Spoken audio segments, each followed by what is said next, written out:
नमस्कार, आप news shock देख रहे हैं और हम हैं सुमित। तो बात हम लोग करते हैं इसमें यूपी विधानसभा चुनाव की। तो आज भी दो तीन गो गर्मा गर्म खबर है जिस पर हम बात करेंगे। पहला खबर तो समाजवादी पार्टी से ही रिलेटेड है कि पता नहीं अखिलेश जी वह कौन सा विश्वविद्यालय से पढ़ के आया है कि अभी मैच शुरू भी नहीं हुआ, खेल शुरू भी नहीं हुआ और तब तक जवान हिट विकेट हो गया। तो खबर ये है कि यूपी में जिन्ना साहब की अपार सफलता के बाद अब पाकिस्तान की एंट्री हो गई है। अभी तक तो चुनाव में कांग्रेस और राहुल गांधी ही जिन्ना और पाकिस्तान ये सब चिल्लाते थे, लेकिन बबुआ अखिलेश भी अब दाबे हुए हैं जिन्ना को और उसके बाद अब पाकिस्तान को।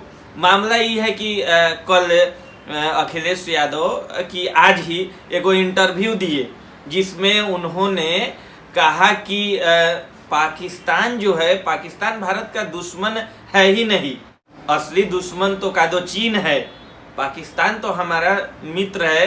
ये अखिलेश यादव ने एक इंटरव्यू के दौरान कह दिया।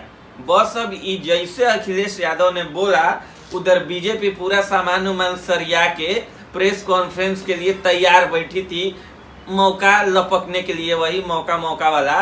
तो अब बीजेपी प्रवक्ता संबित पात्रा कुर्सी उर्सी लगा के बैठ गए और अब चालू हो गया, भौकाल एकदम चालू हो गया, मामला को एकदम गंभीर बना दिया गया है। तो अब संबित पात्रा ने इस पर अब अखिलेश यादव पर हमला बोला। उनका कहना है कि अखिलेश यादव अपने बयान के लिए माफी मांगे।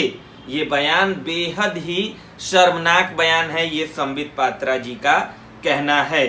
उधर इतना पे ही मामला नहीं थमा है, अभी इसमें कुछ और रोचक तथ्य बाकी है और वो ये है कि याकूब मेनन जिनकी फांसी हो गई है उनकी भी अब इस चुनाव में एंट्री हो गई है। अब बीजेपी प्रवक्ता संबित पात्रा का कहना है कि अगर याकूब मेनन जिंदा होता तो समाजवादी पार्टी और अखिलेश भाई उनको भी टिकट दे दी रहती। तो यही है कुल मिला के मामला और इस पे निष्कर्ष यही है कि कुछ राजनीतिक जानकार है, उनका कहना है कि अखिलेश यादव ने बीजेपी को एकदम बना बनाया थरिया में क्या बोलते हैं उसको परोस कर एगो मुद्दा दे दिया है कि अब बीजेपी अब तो इसके सहारे क्या करेगी वो तो समय बताएगा, लेकिन अब आज से लेके जहिया तक चुनाव नहीं होगा उस दिन तक बीजेपी एकदम साफ खूब गाएगी। अब इसका असर कितना पड़ेगा ये तो वक्त बताएगा और अखिलेश बाबू को भी पता चल जाएगा। लेकिन उन्होंने जिन्ना और उसके बाद पाकिस्तान की यूपी में एंट्री कराकर अपनी क्या बोलते हैं उसको कब्र खुद खुदवा ली है। और दूसरे तरफ में कहें तो अखिलेश बाबू हिट विकेट हो गए हैं। तो ये एगो खबर था। अब इसके बाद एगो और बहुत इम्पोर्टेंट खबर है जो हम आपको बताते हैं। और दूसरा खबर ये है कि बीजेपी की सहयोगी पार्टी अपना दल ने रामपुर इस समय एकदम लाइमलाइट में बना हुआ है और उसका रीजन दो गो है। एगो तो आजम खान साहब हैं, चलिए हम साहब ही कह दिए, और दूसरा कि उनके बेटे जमानत पर बाहर आ गए हैं। तो आजम खान के बेटे का नाम है अब्दुल्ला आजम को समाजवादी पार्टी ने टिकट थमाया है और वो थमाया कहाँ से, तो रामपुर की स्वार सीट से अब्दुल्ला आजम उम्मीदवार है। अब उसके खिलाफ बीजेपी ने एक बड़ा चाल चला है। बीजेपी की जो सहयोगी पार्टी है अपना दल ने रामपुर के स्वरा सीट पर अपना उम्मीदवार घोषित करके मामला एकदम गंभीर बना दिया है। स्वरा सीट से हैदर अली उर्फ हमजा मियां को अपना दल ने उम्मीदवार बनाया है।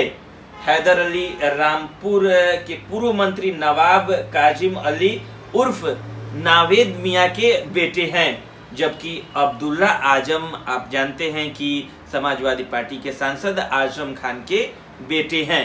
तो अब लड़ाई एकदम साफ दिलचस्प हो गया है दोनों के बीच में। उधर आजम खान के बेटे अब्दुल्ला आजम पिछले कई सालों से जेल में बंद थे, उन पे तरह तरह के आरोप लगे थे। आरोप ये भी था कि उन्होंने अपना कागजात फर्जी दिखाया, कम उम्र बताया, उसमें चुनाव लड़ा और उसके